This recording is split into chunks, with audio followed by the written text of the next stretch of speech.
facilitate this program para sa awareness ng MPC employees and also the students, since we have already that Smart Campus initiatives. So as part of the mission and the vision of the institution, so we need to protect our data kasi we are approaching as a future-ready institution.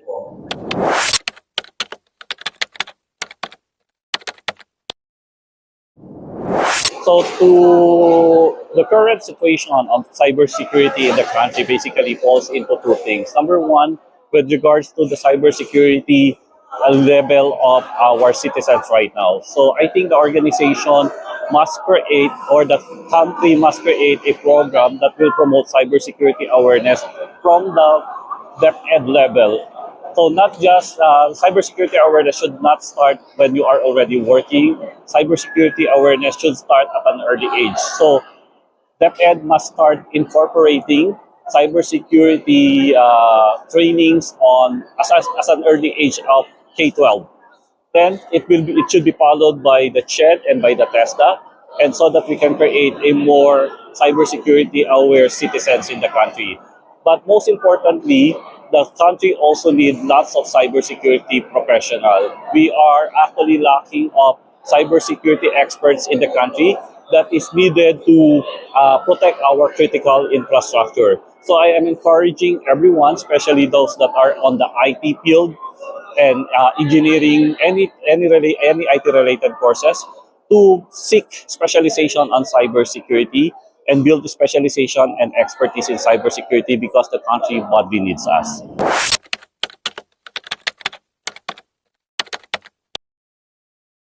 No, they are not enough because in order for us to fully protect our digital community, it requires user awareness, such as this one. I'm happy that our activity is being attended by many MPC students and faculty members and also staff from different offices. Second is, of course, strong policies that should be provided by our ICT office and layered security. Because for all we know, it's the people are being the target ones and not just systems.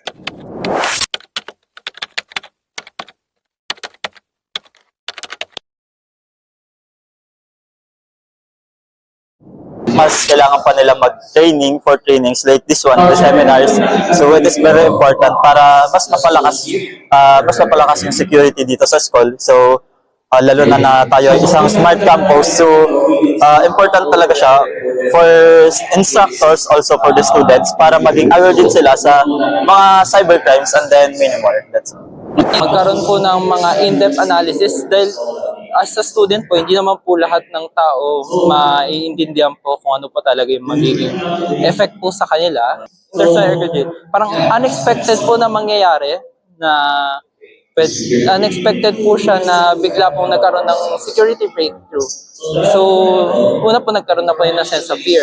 Tapos, makikita rin po doon as a practical kung ano pong ginagawa ng mga estudyante para magkaroon rin po tayo ng alarming, para malaman rin po natin kung gaano po kadami yung knowledge ng mga estudyante regarding po sa mga problems regarding cybersecurity at saka iba po. Para sa akin po, yung importance po ng program po na ito, which is yung Cybersecurity Campus, is yung para mas maparsiguridad yung safety ng ating campus and yung defense din when it comes to cybersecurity breaches. Kaya may mga training din tayong ipinalaganap ngayon para magkaroon din ng awareness, hindi lang yung mga students, kundi kami rin student leaders din. Kumbaga, responsibilidad din ng hindi lang school, pati ng mga students. Kaya meron tayong ganitong program. Yun lang po.